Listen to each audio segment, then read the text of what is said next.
seguimos falando de vacina contra o novo coronavírus, também acompanhando os números da Covid-19 no Brasil e no mundo. Assunto para tratarmos com o neurocientista e coordenador do Comitê Científico do Consórcio Nordeste, Miguel Nicoleles. Muito obrigada por nos atender. Uma boa tarde. Boa tarde, muito obrigado pelo convite, é um prazer. É um prazer até para a gente entender um pouco o cenário que vivemos no Brasil com relação à Covid-19. Temos números do Ministério da Saúde apontando 81 mil mortos e mais de 2 milhões de casos confirmados. E falamos também no momento de reabertura da economia.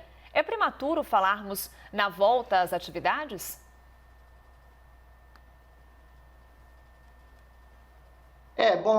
O platô que o Brasil está atingindo é extremamente alto diariamente em termos de número de casos e de óbitos. Lembra muito o que aconteceu nos Estados Unidos.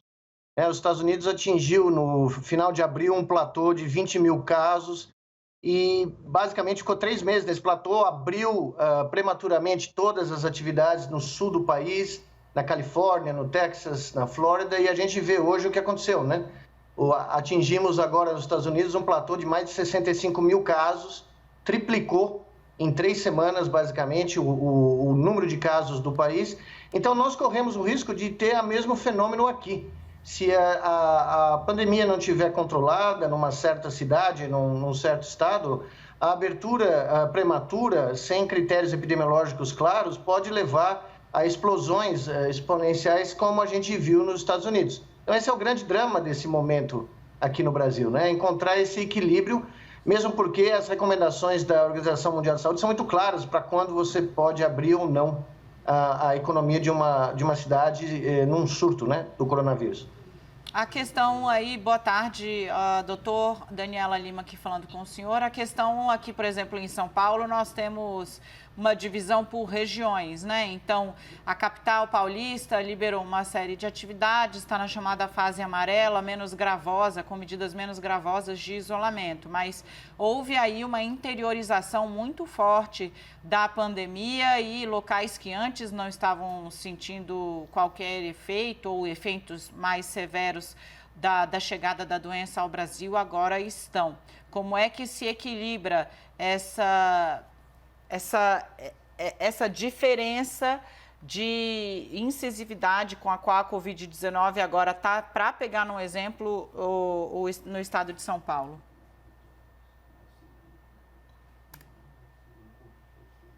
Nós no comitê tínhamos visto e previsto essa interiorização semanas antes dela ter ocorrido, tanto no Brasil como um todo, no Nordeste e aqui em São Paulo, né? A interiorização tem um grave problema, que é como no Brasil os recursos hospitalares de alta complexidade, como leitos de UTI, estão mais concentrados nas capitais dos estados. No Nordeste, por exemplo, isso é uma verdade quase que absoluta. Aqui em São Paulo você tem centros em Campinas, Ribeirão Preto, mas mesmo assim a cidade de São Paulo tem a maior concentração. À medida que os casos crescem no interior, à medida que a interiorização avança, os casos mais graves vão tender a migrar para as capitais de volta e vão levar a uma potencial sobrecarga desses leitos de enfermaria e UTI nas capitais.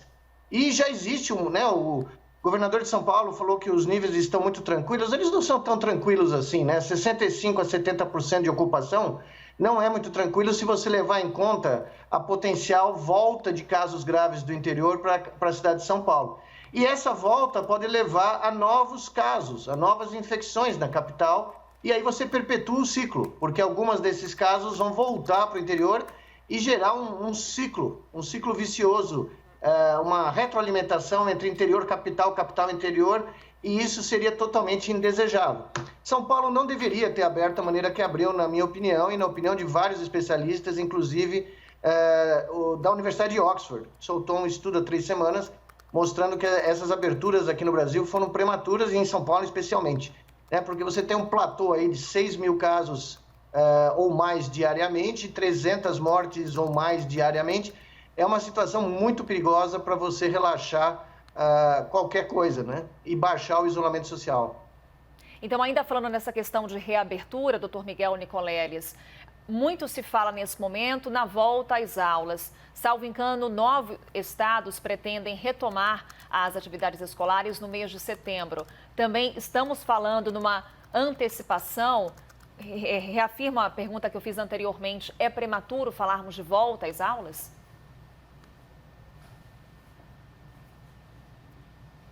Eu particularmente acho que sim. Nós vamos discutir esse tópico no comitê, já criamos os mecanismos de discussão, provavelmente nos próximos dias vamos ter reuniões específicas sobre esse tópico, mas eu pessoalmente, baseado nos dados que eu vi, tanto fora do Brasil como do Brasil, inclusive há pouco estava lendo um relatório da Fiocruz, modelos matemáticos mostrando a explosão de casos novos que poderiam ocorrer com a abertura prematura das escolas. Eu particularmente acho que essa fúria de tentar voltar às aulas é muito perigosa e pode gerar uma catástrofe se não for feita corretamente e no momento correto. Evidentemente que aqui em São Paulo não é o momento correto. O secretário de Educação do Estado, semana passada, falou que se as condições em setembro forem semelhantes às que nós temos hoje em São Paulo, ele não permitiria a abertura das escolas. Eu concordo plenamente com isso. Mas eu também acho extremamente conflitante você começar a falar na abertura e não definir critérios claros, quantitativos, epidemiológicos, que justifiquem tanto a abertura como a não abertura, né? É importante ter isso em mente, porque nós estamos numa situação... nós não saímos da pandemia. Nós temos múltiplas pandemias ou múltiplas epidemias no país em diferentes momentos. Temos agora a região centro-oeste e sul tendo um crescimento muito importante, retardado por uma série de razões, mas muito importante, e ele pode levar a crescimentos na região sudeste e nordeste novamente, sem dúvida nenhuma. Nós temos os nossos analistas aqui sempre participando dessas conversas para ampliar o número de pontos de vista que a gente entrega para o nosso telespectador. E agora, Yuri Pita vem para cá conversar com o senhor.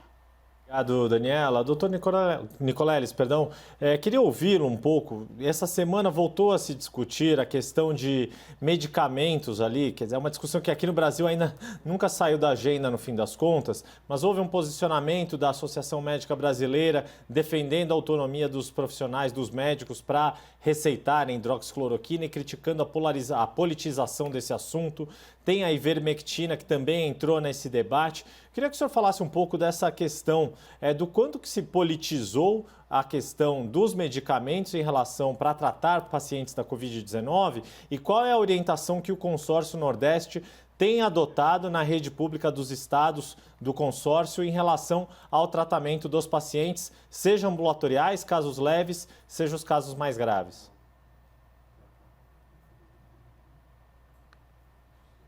Bom, se qualquer coisa, a polarização política dessa questão, principalmente com a cloroquina, veio de cima, né? Veio do presidente da República, que começou a fazer propaganda de um medicamento, a exemplo do presidente dos Estados Unidos, que não tem nenhum tipo de ação comprovada em nenhuma fase da infecção do coronavírus.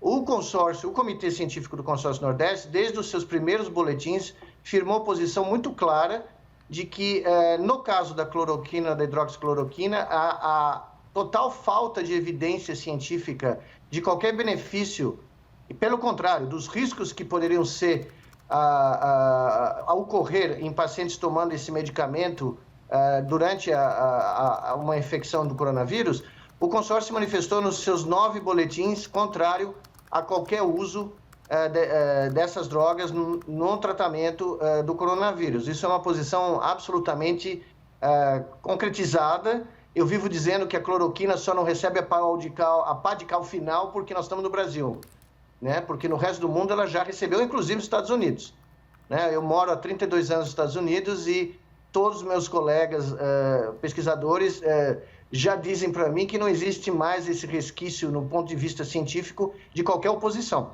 Então, não existe nenhuma droga aprovada comprovada para o tratamento do vírus, né, para combater o vírus. Isso é muito claro. Quando os pacientes ficam graves e precisam de tratamento hospitalar, de UTI, aí você está falando de outras coisas. Está falando da complicação causada pelo vírus, que tem uma série de protocolos, inclusive alguns criados aqui no Brasil, um deles pela doutora Ionara Nigri, aqui de São Paulo, a heparinização precoce, que está dando resultados muito bons, mas especificamente uma droga que atue no vírus diretamente, não existe nenhum tipo de comprovação científica. Por isso, a polarização não vem dos cientistas. A polarização não vem dos farmacologistas, que estudam isso de uma maneira objetiva. Eu tenho centenas de amigos espalhados pelo mundo, farmacologistas, que não têm nenhum ponto de vista político sobre a droga. Isso foi feito pelos políticos e de uma facção muito clara, né? Professor, eu vou voltar aqui, então, a falar um pouco sobre estratégia de combate. O senhor está aí à frente do consórcio do Nordeste. Houve, inclusive, ali uma recomendação de lockdown em Salvador, que foi solenemente ignorada. O senhor vê quais são, assim, o que a gente já pode projetar para avanço da Covid aqui no Brasil? Ali no Nordeste, alguns estados que estavam em situação bastante precária conseguiram colocar o nariz para fora d'água. Eu gostaria que o senhor, se pudesse apontar aí o que as projeções estão indicando para que a gente possa levar, claro, a informação para quem está nos assistindo. Eu queria só corrigir a senhora, porque ela não foi solenemente ignorada a proposta do lockdown de Salvador. Tive uma conversa muito boa no momento que essa proposta foi feita no Boletim 9 com o governador Rui Costa. A senhora deve saber, nós não fazemos operações nem decisões, nós fazemos recomendações e sugestões. E 2 dias depois da recomendação, o senhor governador instituiu um lockdown de toda a área... o toque de recolher. Ele fez um toque de recolher. Em toda a região metropolitana da capital de Salvador. Não, ele fez um toque de recolher de 11 municípios. Porque, evidentemente, a decisão final... Não, eu vou deixar o senhor concluir, que a gente tem esse delay aqui. Pegue daí, daqui a pouco eu me explico. Desculpa, tá tendo uma... Claro, sem problema. Eu só estava dizendo que 11 municípios da região metropolitana tiveram um toque de recolher decretado naquele fim de semana, no começo de julho, e também mais de 380 cidades da Bahia tiveram seus transportes intermunicipais cancelados, como a gente tinha sugerido naquele mesmo Boletim 9. Evidentemente que nós fazemos sugestões técnicas e científicas, e os gestores têm que avaliar as condições suas próprias de efetivar ou operacionalizar. Nós não temos esses dados, nós não temos acesso a essas decisões. Nós só fazemos recomendações científicas, né? Em relação à pergunta genérica, como no Nordeste nós temos vários tempos diferentes da epidemia.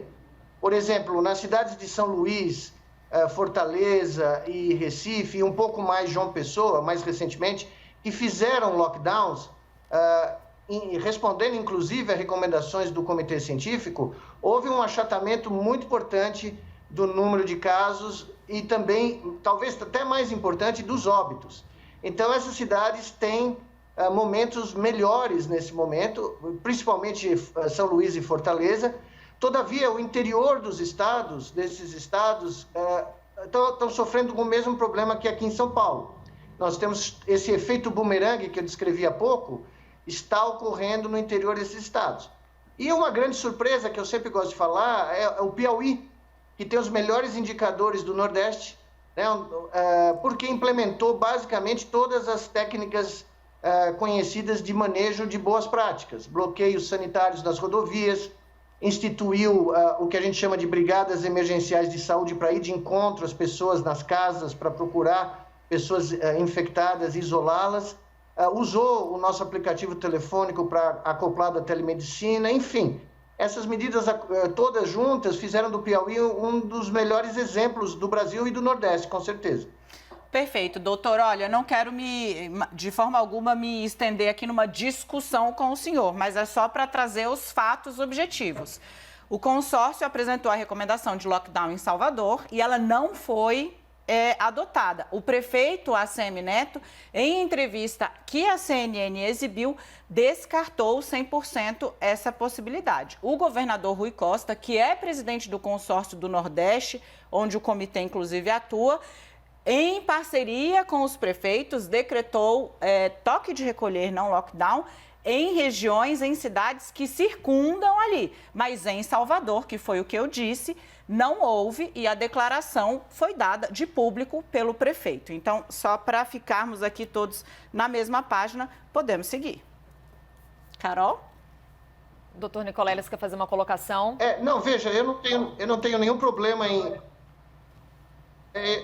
eu não tenho nenhum problema em concordar com a senhora com essa descrição. Eu só estou dizendo que nem sempre uma recomendação científica que é feita e foi feita no comitê, várias vezes foram feitas, nem sempre ela pode ser implementada da maneira que nós sugerimos. Eu não entro no mérito da decisão, porque o ônus da decisão é do gestor, não é minha. Então, eu só queria esclarecer isso, que houve uma tentativa de fazer uma medida de mitigação, né? Não foi a que nós sugerimos, mas essa é uma questão que ocorre todos os dias, todos os momentos. Nós mantemos a nossa posição científica de que existiam as condições necessárias para a ocorrência do lockdown. Não, claro, doutor, é só porque o senhor disse que ia me fazer uma correção e a informação factualmente estava correta. Então, eu estou só colocando as coisas nessa página. E a gente está chegando no final. Carol, quer fazer uma última pergunta para encerrar? Porque assim encerramos de pazes feitas, sem qualquer tipo de aresta.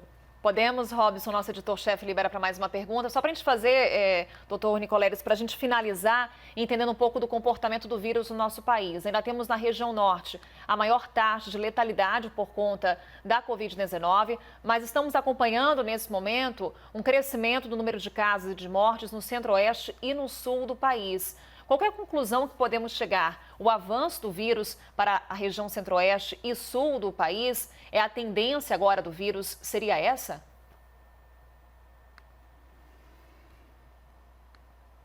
Nós desde o início fizemos uma série de análises da malha rodoviária brasileira para tentar entender como é que o vírus poderia se espalhar das capitais na costa do Brasil para o interior.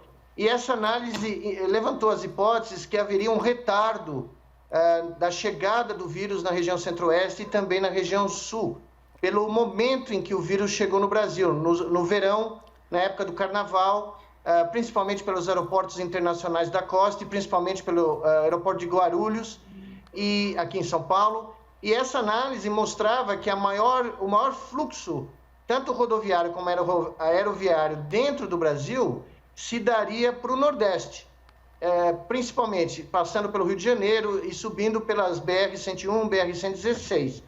E secundariamente para a região sul naquela época do ano e para a região centro-oeste. Por isso que a gente sugeriu a hipótese que haveria um retardo e, infelizmente, isso faria com que o vírus chegasse na região sul no inverno. E na chegada no inverno, evidentemente, ele coincidiria com outras viroses que ocorrem nesse momento das chamadas síndromes respiratórias agudas graves. E é isso que nós estamos vendo, né? O agravamento na região sul e também na região centro-oeste, tanto pelo retardo do espalhamento pela malha rodoviária, mas agora também complicado pelo momento de chegada do vírus nessas regiões, né? Então, eu acho que é essa a razão que nós estamos vendo o crescimento muito rápido de casos e, infelizmente, também de fatalidades nessas regiões. Lamentavelmente, Dr. Miguel Nicoleles, ele é neurocientista, coordenador do Comitê Científico do Consórcio Nordeste. Mais uma vez, agradecemos sua participação aqui conosco. Seja sempre muito bem-vindo. Muito obrigado a vocês. Boa tarde.